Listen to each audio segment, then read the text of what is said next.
Leyrer and MacLemon will be talking about Windows and Windows and Windows.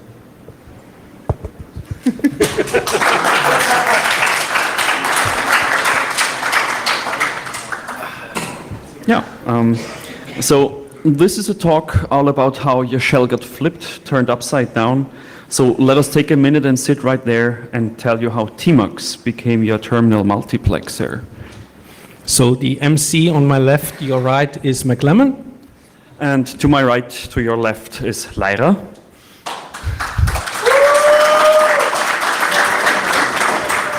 If you're sitting over there and you want to see us, move over here. It's not that this will improve your experience, but yeah, the cheap places over there.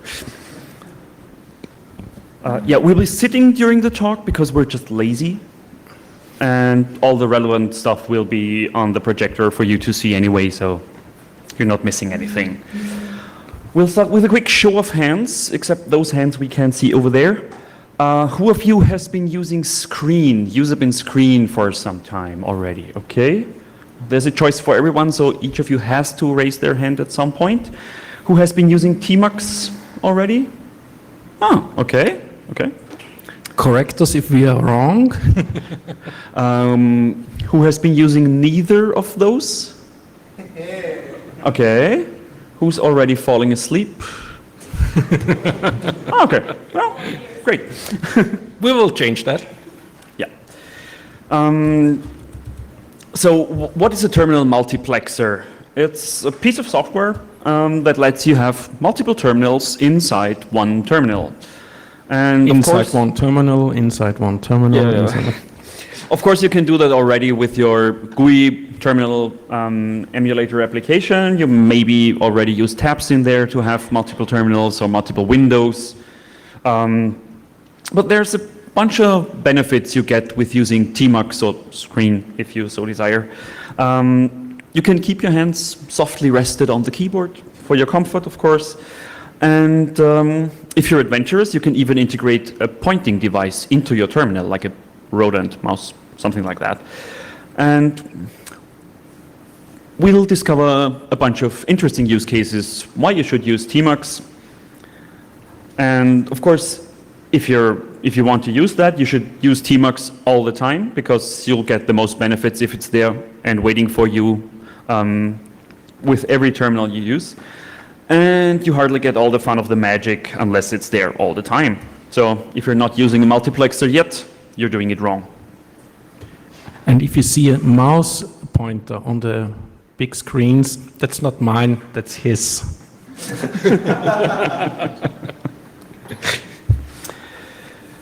Yeah, if you're already using Screen and are interested in switching to Tmux, there's just two things you can't do with Tmux that you can do with Screen.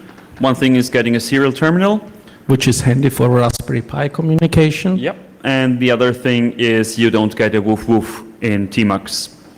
But we're working on that. Yeah, if you don't know what that means, don't worry. That's for Screen users only.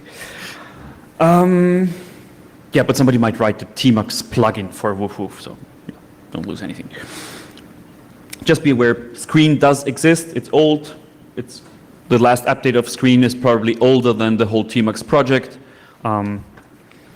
So how do you get Tmux on your system? It's unlikely that it comes pre-installed. I don't know of any OS that comes pre-installed with Tmux yet. But there's packages for pretty much every Linux and BSD that you can think of. The only system where there's no Tmux packages is the ones that we'll be using to demo, and you'll see that in a minute. And you also want a pretty recent version of Tmux, like 2.1 and upwards. 2.3 or something is the current version. So, yeah, Tmux architecture. I have to talk. Oh, yeah. So in comparison, can you hear me? No, I think. There's an on switch. Have you tried turning it on? Yeah.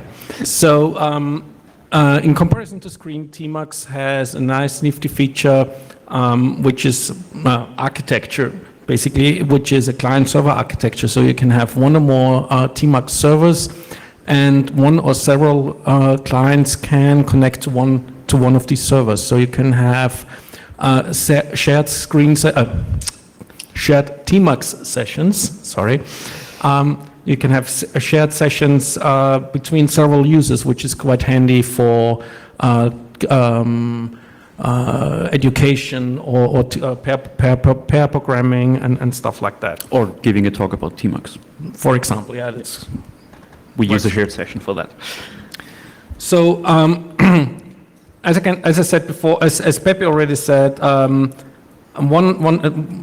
you can have a screen within a screen within a screen. So with Tmux, you can have one server with multiple shells inside one session. So you got inside one Tmux server can have multiple sessions, which can contain multiple windows, which can contain multiple panes. We'll get to that and what that all means, because it doesn't make any sense at this moment, but that's what we want to fix. Yeah, so we basically start off with multiple windows, which is rather easy to understand. It's similar to what you know from the browser. From your browser, you usually have several tabs open in one browser, so that's the analogy we're working here with. Or several hundred tabs. Talk for yourself. So the only thing that, at least for the beginner, that sometimes appears to be broken is the scroll back within one shell screen or one shell session, that you can't scroll back in the shell because Tmux takes over your terminal and handles the history as well. So if you just do a page up or scroll mouse up, you don't get the history anymore. But that's fixable, and we will talk about that a little bit later on. Yeah, and you actually might like that for some reason. Yeah. So, config? Yeah, of course, like most terminal tools, Tmux can use a config file. It's called .tmux.conf in your home directory. And you can put in a gazillion of options. We won't go into many details on how to do these things. Just keep in mind you can configure pretty much everything you can imagine, from colors to everything and key bindings. So you can set up Tmux to your liking and customize it for every need you have. One of the most used settings is that you can bind the navigation to the VI or Vim bindings. So if you're used to VI, you can use the same keystrokes to navigate around and do stuff. So that's rather handy if you're a VI user. Any Emacs users in the house? Raise all three hands, please. All right. So you're out of luck. Sorry. Yeah. Yeah. Okay. Yeah, we sacrificed to the demo gods, so the rest of the talk will be pretty much a live demo of using Tmux and us embarrassing ourselves. We have prepared a special VM for this case. It's a rather uncommon, unknown, no, it's quite a well-known but uncommonly used type of Linux. Yeah. This is also why we don't have Tmux packages. This is the famously known Hannah Montana Linux. It exists. It's got a convenient color theme. It's quite consistent, and we try to make our Tmux stuff fit into it. So we'll just open a terminal, and yeah. We got a hot pink cursor. Softly blinking away. So for this machine, Pepe had me to hand compile Tmux into Hannah Montana Linux. Don't ask how long this took. Yeah, it's based on Debian Edge. If you still know that version, it was Debian 4. So, yeah. So let's start Tmux. So this is basically just not doing anything in my window. This is not good. Nein, die haben wir nicht resettet. Ah, okay. Okay.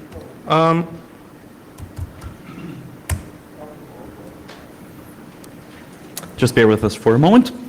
We did not sacrifice enough beers to the demo gods, it seems. We'll handle that this evening.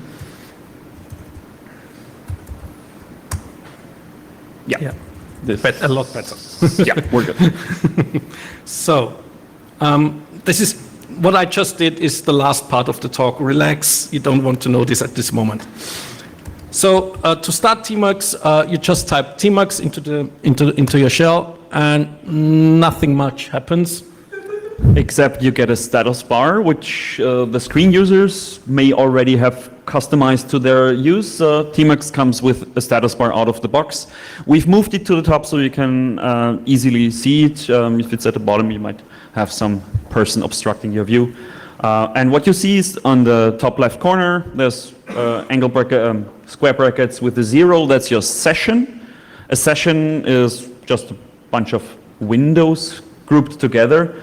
And we're in window number 0, which contains a process named bash. So that's just your shell and a status bar. And to the right, there's a host name and a date and time. You can configure all that, but that's not important at this moment. Yeah, so that's not much to see. That's not really that interesting. What you can do, because as I said before, you can have multiple sessions and multiple servers. What you basically want to do is you want to name your session. So you can just do a tmux new, which will start a new session, and with the small s option, you can name your session. So if we do this at the moment, instead of saying this is session 0, it now says session Balkan in the top left corner of the screen of the window, which is nice. So we can now work on anything we want to do. So let's start htop, for example, and it will give us nice, colorful info on what this machine is actually doing at the moment. If you're a screen user, you probably know what comes next here is, of course, we can detach from this session. So we can actually leave this session running in the background, disconnect from the server, or if you're on the train and go through a tunnel, you lose your session, the application still goes on, which is rather handy if you're running an install or a long-running job or RRC chat or something like this. Yeah, doing a remote dist upgrade or something that takes a little time. With Tmux, you basically have two options on how to do this. One is, of course, the keyboard shortcuts. You can map every function, every control, everything you can do onto a key sequence. The other thing is you have a command line for Tmux where you can enter all the commands manually, so you can type it out. In our demos, as we can't show you the keystrokes, we will probably spend most of the time showing you the command line and typing out the commands, which is rather cumbersome if you watch it. But during normal work, you just use the shortcuts, and it's a lot faster. So detaching. Detaching, yeah. So the Tmux knows that a keystroke is for Tmux. It uses something called the prefix. Yes, the prefix. The default prefix key binding is Control B. Screen users are used to Control A. You can, of course, change that to your liking. We're using the rather strange Control Y. Why? Why? Because it's conveniently located on my keyboard. I'm using a German keyboard, and so the Y is in the lower left corner next to my Control key, and I can just smash my hand on the keyboard and have the Tmux listen to me. But choose whatever you like. So when you stick to one. Yeah, when you hit the prefix, Tmux knows, okay, the next thing is for me, and you're controlling Tmux, and it does not handle the next keystrokes on to the application running in that shell within Tmux. So one option to detach from the shell at the moment would be to just hit prefix D to detach, or I can do a prefix colon, which will get me the Tmux command line. You can see now in the top line of the screen. So now I can type detach, and if I'm not doing this, I've detached from my session, and Tmux tells me so, which is nice. Yeah, of course, you can use prefix D, like you use Control D to exit the shell, so you already know that keystroke. and that's really comfy. And to show you that there's the HTOP process we started is still running. Huh? Yeah, sure. We'll just look it up in the process list, and there you see there's still our HTOP process in the background running. This could, of course, be a compiled job, an installer, something, whatever you like. It should be something that runs in the command line and not needs X11 GUI or something like that, because you will lose that information, of course. So, as I said before, we can not only have one session, but 2 or more sessions. So, I'm creating another session. Now it's called Demo 01. Create the new session. Again, status bar shows me the name of the session, and now I'm getting into the area where it gets confusing, because now I have several sessions. I'll have to keep track of them. So what I can use is Tmux ls or session for no. I prepared that one. And it will list me all the sessions that are currently running on that machine. Of course, list session is too long, so Tmux ls also works as well. And of course, it also works on the command line. I can do a list session, and it will show me the sessions. The nice thing about this one is now I can move around with the cursor. If you take a look in the upper left corner, I can move around the cursor and can actually. You I think I can.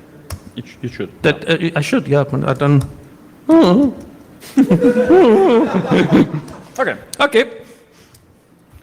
I can detach from the session as well, Yep. and reattach to any other session. So in this case, let's switch to Balcon, and I'm back in my Balcon session with HTOP still running, and if I want to, I can now switch back to my Demo 1 environment by doing prefix colon and do a switch T Demo 1, and I'm back in my demo session with the with the ls still going.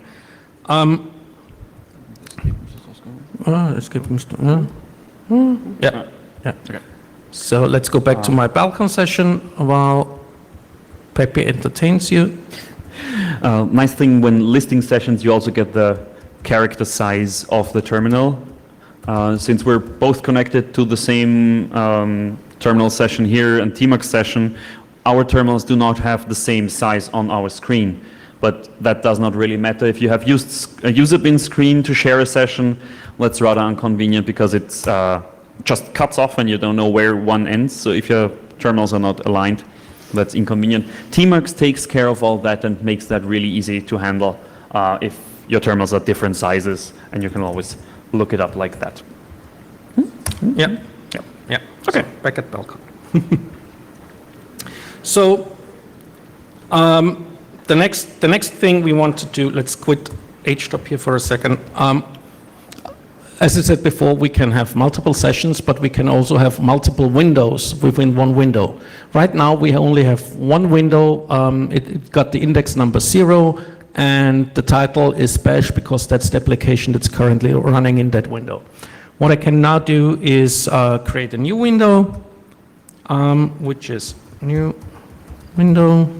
Of course, you wouldn't start typing that one because it would take ages. But now we have in the status bar, you see a window number 0 with a process called bash, and a window number 1 with another process called bash or HTOP. Tmux automatically renames your window to the process that is running inside it. And the one that is accepting your keyboard input also has an asterisk to show you where your keystrokes are going and which one you're controlling. Yeah, so the shortcut, of course, is C as for create. As I said before, we are sticking with the command line, so you can actually see what we are doing.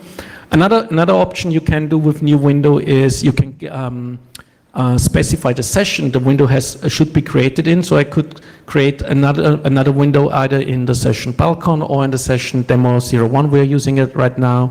And with the option -D, I can also specify an application I automatically want to start in that window. So now we're getting something what a sysadmin can actually use. So if I do this, I should get a third window with the index number 2, because we're starting with 0, and it has already HTOP running. If I switch over to that window, we will come to window switching in a moment. We can see HTOP is running here. Of course, I can still do one more. If I'm doing this if I'm typing in the correct window, like this, I can not only define the specified application I want to run, but I can also actually name the window I'm creating. So in this case, I'm naming that window demo IO top, and I'm running IO top inside that window. And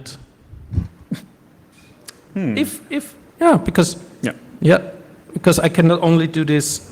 Let's do it properly. I cannot only do this from the tmux command line, but also from my bash, from anywhere, if I'm copying correctly. Yeah. And this works because tmux is a client-server architecture. So if you run tmux within a tmux window, we will just connect to the server and tell the server to do the things for them. So now I've created another window called Demo IO Top. It's got the number 3 because it's the 4th window. And if I switch over there, I can actually see IO Top running. Yay! Yeah. So over time, you aggregate a bunch of windows inside your tmux session, and maybe 25 of them will be named bash because there's a shell running doing something, or a vim. Of course, it's becoming inconvenient to have 27 windows called vim. I mean, not because of vim, but because it's not very helpful. So you probably want to switch between the windows and navigate between them. You can go back and forth quite easily. You can use the keyboard commands prefix N for next and prefix P for previous. So if you watch the status line where the asterisk is,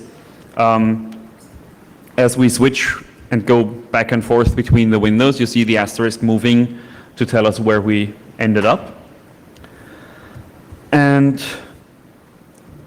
of course, you can switch even faster by addressing any window by its number.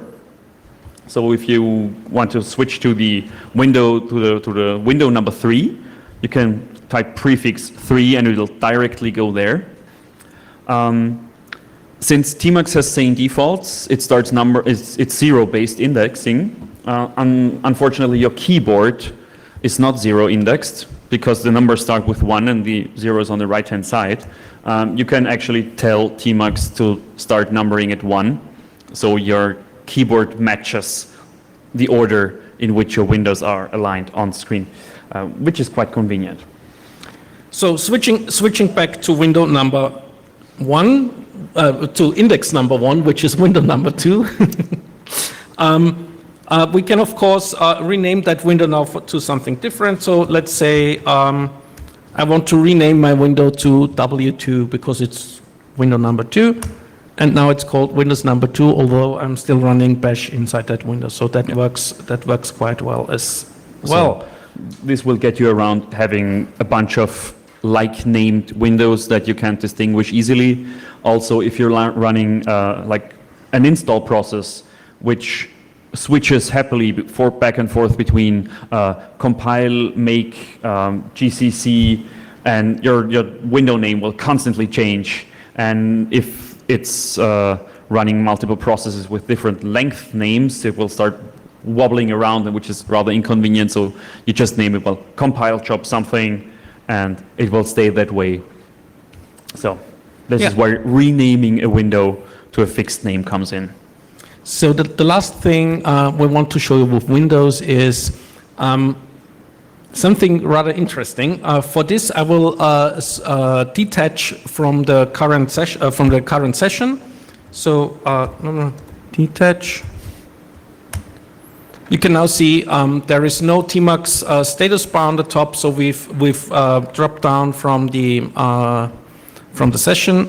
And what I can do, as we have a client-server architecture, I can communicate with the server and tell it different commands. One of those commands is send keys. So I can actually send any key I want to any session, any window I choose to do. So in this case, I'm sending keys to my session called Balcon, and with the number 2, I'm addressing the third window. Mm-hmm. Yeah. Let's do this in the second window, because I prepared it like this. Yep. And what I'm sending is echo hello Balcon to that window. So nothing really happened at this moment, at least we can't see it. So let's attach to the Balcon session again. And as we are already in the second window, which has the index number 1, there is the string I sent to that window. So I'll leave it as an exercise to you to imagine what you could do with such a thing. Yeah, with letting your Tmux type remote commands into a server that you can't see. What could possibly go wrong? Like addressing the wrong window, maybe on the wrong server, on the wrong machine. And not using echo, but some other command. Reboot. Like, yeah, there's lots of fun to be had with remote typing in Windows you can see. So what I also mentioned was that we can not only have windows, but we can also have panes. So a pane is a part of a window. So I can actually split my windows apart. This sounds more aggressive than it actually is. You can do, as we're in a terminal, you can only do horizontal and vertical splits, not diagonal. That's not possible at the moment. The thing is, with the vertical and the horizontal split, they work in mysterious ways. Yeah, they're not the easiest way to remember those. Let's see if you can spot the issue here. So for a vertical split, I can do a prefix double quote. The prefix double quote. I will do this. This is a horizontal split. No, this is a vertical split. This is what Tmux calls a vertical split. A vertical split, yeah. Sorry. Would you agree this is a vertical split? Yeah. So we can already see the issue. We do not really agree if this is a vertical or a horizontal split. Can you demo as a horizontal split? Of course. With the conveniently mapped default shortcut of prefix %, which has a diagonal line in it. So what is it? Yeah.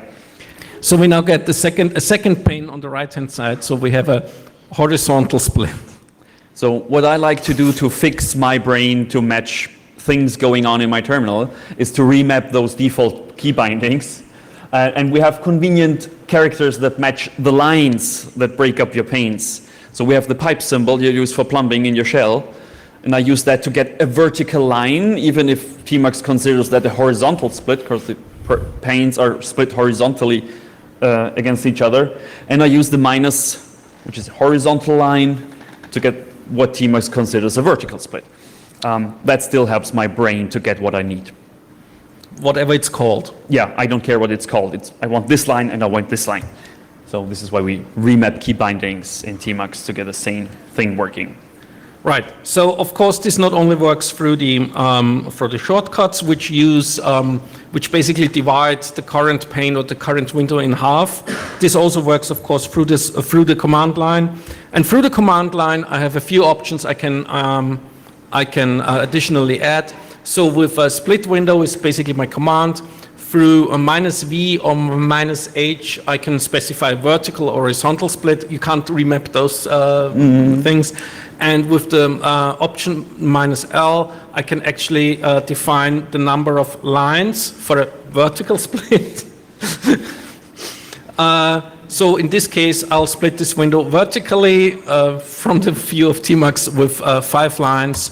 And this, if I'm doing this in the right window, so you can see at the bottom you got the 5-line pane, and on the top you got the larger pane containing all the other lines inside that window. Yeah. Of course, this navigate. Give me a second. Okay. So the same of course goes for the horizontal split. For the horizontal split, the option is -P for columns. Of course, yeah. And again, we have the split. Hooray! Yeah. Why would you want to unevenly split your panes in a window?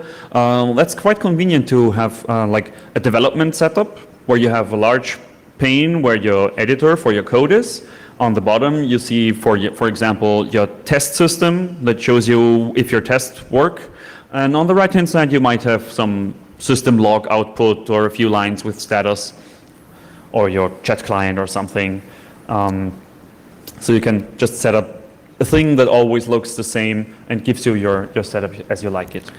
Of course, you can move between those panes.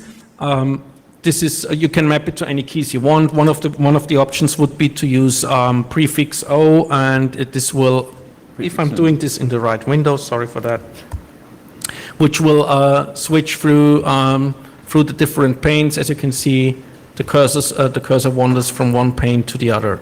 So always just rotate, so it goes around in a circle between all existing panes. You can directly hop from one to another, which is done by using prefix and the arrow key in the direction you want to hop. So if you press prefix and the right arrow, it will hop to the next most right pane that is available. And the same goes for like hopping to the bottom and hopping up. Yeah. I'm just waiting for your command because I can remote control Tmux via Martin. So that's pretty easy to remember. Another way to move around in the panes is by directly addressing the pane. There's a convenient function that is usually mapped to prefix Q, and with prefix Q we will get the numbering of the panes. So we start again with 0, 1, and 2, and this will also, let's do this again, will also show you, if you look at the top right corner of each pane, it will show you the resolution of that pane. Resolution in characters. Resolution in characters. Because we grew up in resolutions given in characters, not in pixels or megapixels or 4K.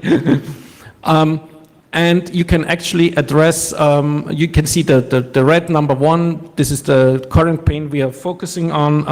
I haven't done that, we should have done, set the timer higher. Longer, yeah. And with pressing 2, I can now switch over to the second pane. If I do this again, I can do a 0 and I'm in the top left pane and so on. Q2 and then back in the bottom pane. So a rather easy moving around and giving the pane, especially if you have more than 2 or 3 panes. This is rather a convenient feature. Don't try to do more than 9 panes in one window. You will. Yeah. This is more pain than pain. Yeah. Yeah. Of course, another thing you can do is you can resize your pane. So I'm now in the bottom pane with the 5 lines, and I decide, oh, this is an interesting log. This is an interesting log. I want to see more of that log. I want to see more lines. I can just do a prefix, prefix Alt and cursor up. Prefix. Yeah. Ah. Okay, sorry. Ja, mach mal. Yeah. So thanks. When you press prefix and then Option or Alt, depending on your keyboard, and you use the arrow keys, you can just start moving around that line to wherever you want it to be. Of course, this works horizontally as well, so you can just on the fly resize it if you decide, okay, I'll need a few more lines, because HTOP is just not very fun in 4 lines.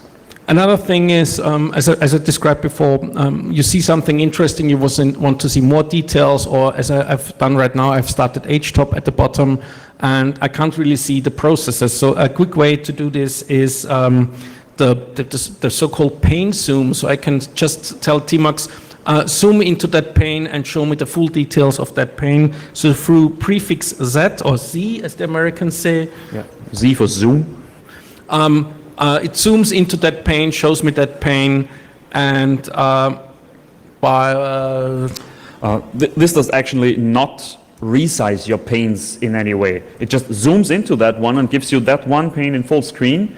If you look at the status bar at the top, in the window number 0, where we have a process called htop, there's the asterisk to show you this one is the exact in your keyboard input, and there's a Z, which tells you this one's zoomed in at the moment. And with prefix Z, you can toggle the zoom in and out again. So if you zoom out again, the Z in the status bar will go away and will just pop back to where it was without affecting the layout you have meticulously prepared to your liking. exactly. Another thing you sometimes want to do is you have your tail running or your htop or whatever, and you suddenly realize it's not a good idea to have that in one pane. I actually want it in a separate window. I want to break out that pane. So there's also a command for that, conveniently called break pane. So with break pane, I'll get a new window, window number 4 in our case, running htop, and if I switch back to window number 1, window number 0, the pane I've had here is now gone because it went to window number 4. This is also convenient to when you realize, oh, I should have started that process somewhere else, but it's already running for 5 minutes and I don't want to cancel it and start it again. You can just break it out into a window and see all of it without having to Control C and start over. Anybody got an idea on how we are on time? It's 8:30. I have no idea. How long do we have? We can go on forever. A couple of minutes? Fine. Okay, so we're actually on time, surprisingly. Okay. There's one thing that's quite handy. Let me just close this one here. There are, of course, a few tmux commands to help. No, I'll switch the script around. Sorry for that. I don't know. There's another thing you can do, and as I said before, we have a client-server architecture, so you could actually prepare something like this. So you can actually have a small text file containing a few tmux commands, like create a new window, create a new pane, start the application in the pane, and what you can do is you can source that, and it will automatically create you the setup you want. So you can give this for example, at the beginning of tmux. So if you have your IDE set up, your logging environment, whatever, it's just a few keystrokes away, and you got your tmux set up the way you want. So rather easy, convenient way to configure tmux in a hurry. So tmux is fully scriptable. Everything you can do interactively with keystrokes or the tmux command line.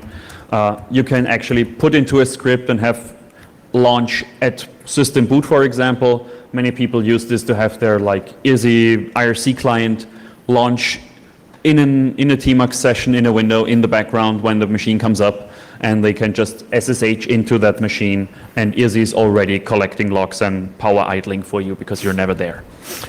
One thing is with tmux is you will get lost. You will get how many sessions do I have, what window is where, etc. So we have tmux info, which will give you info on all the sessions, all the settings, all the things you want to know about tmux and your tmux setup. The last thing, one more thing. Let me detach here. For this, I will also create a new session. The new session I will call sync pane, which will give you a clue on what we are going to do. I will create, if I hit the right key, Shift, German keyboard. I will create 3 panes. In this one, I will change into /etc, and in this one I will change into /opt, and now move to the first one. And what I can do now is call a command named synchronize panes. So what I can do is I can tell Tmux whatever I type in the first pane, also type in the other panes. So now we are deep into cloud and admin land. So let's start this, and I can now do the easy one, ls, and it will do the ls in all three panes, and I will see what happens there. Of course, this is not done on this is done on all three panes, and it's not limited to ls. What you could do is SSH into another machine, and you can do an ls on a remote machine through Tmux. Yeah, so each of these panes could be connected to a different server, and you could accidentally reboot not only one wrong server, but the whole cluster. So this is easy to use as a cluster shell replacement, or, oh, I need to update 5 Debian boxes, and it's the same on all, so you just get a bunch of panes, SSH into each of them, and you can do the happy dist upgrade path easily with 5 boxes in a row. Or the rm/ or whatever you like to do. Just don't get it wrong. As we are almost on time, there's also another nice feature in Tmux called a big clock. So with prefix T for time, Tmux will show you the current time, which is, we've already overdone our session, sorry for that. And of course the time zone is incorrectly set on that VM, it's somewhere else. US. So the clock is not synchronized to our clock here. Yeah, sorry for that. Another thing, the last thing I wanted to show you is I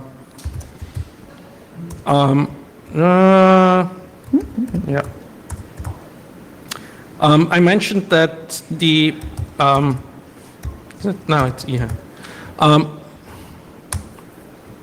minus AL wäre gut gewesen. I mentioned that we can have several sessions.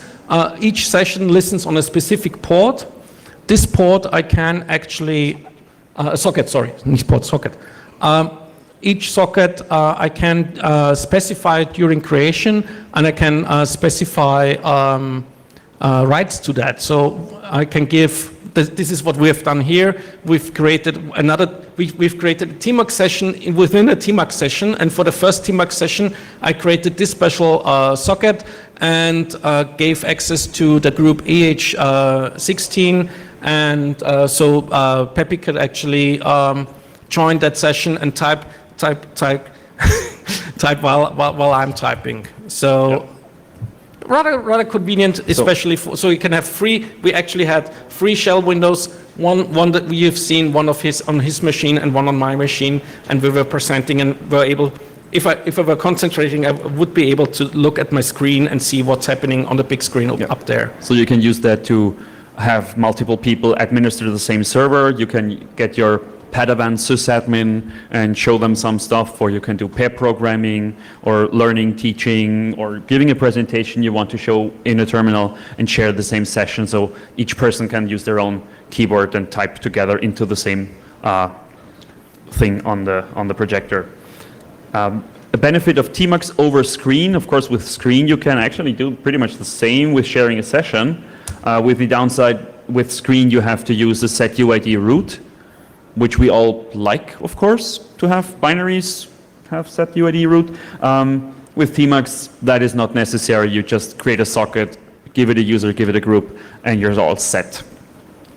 With that, we have a few links. We will probably put up in the we'll put that on the frap, so you can get those. And with that, we come to the interesting part of questions. I don't know how we are on time. We have probably got one question, maybe 2. We'll deal with them. We are here until Sunday evening, so if you have any further questions, we will find that at the Levantville MetaLab assembly. Just drop by and we'll deal with it. Okay, so he got the hand up for a long time. The one single question. Let's see. Can you actually unsynchronize panes? Unsynchronized. Yeah. Sure. Yeah. Sure. Don't ask me now. Don't ask me at the moment. Okay. It's possible. It's possible. Yeah. Over there. Quick one. Quick questions, please. One last. Yeah. Yeah, it's a quick one. Is Tmax your ultimate recommendation? Because there's another one, I think, multiplexer. There's Screen, there's Tmax, and there's another one, I cannot remember the name. There's Biobo from the Ubuntu project. I'm not sure, but yeah. Yeah, there's multiple projects. I personally like Tmax a lot. It's BSD licensed. It's a very modern thing. The configuration is a lot easier than Screen. Feature-wise, I think. Feature-wise. Feature-wise, I don't know enough about the features of Biobo. Regarding Screen, it's there's not too much difference. Tmax is a lot faster in screen redrawing, especially over slow connections, which is quite handy when you're on like tethering on the phone or just have a slow connection. Tmax is actively developed. There's actually since spring there were 2 releases. They're improving on the UTF-8 support and stuff like that. So there's a lot of stuff going on. You got the plugin project. So Tmax it is. Tmax, Yeah, if you haven't used anything, I'd recommend you start with Tmax. Keep in mind there is Screen, so if you occasionally step across the very old Solaris box somewhere, you might only get Screen to run there, which will still help you. Okay, thanks. Go Tmax. Okay. Okay. Well, yeah. You will probably find us. One more? Yeah, one last one. Okay. Last one. Okay. We have a configuration that runs on when we start Tmax. Like multi-windows or something like that. Yeah. Yes, you Okay. can have that. Okay, thank you. That's the script thing we showed. Yeah. You can run Tmax with the script to set all that up, and you have the .tmax.conf file in your home directory to configure all the key bindings and colors. Yeah, of course. It does not have to be pink. There's more choices. Just give it. Just start Tmax with -C and the script, and it will execute all the settings you want. Thank you. Okay. Thanks for your time. Thank you.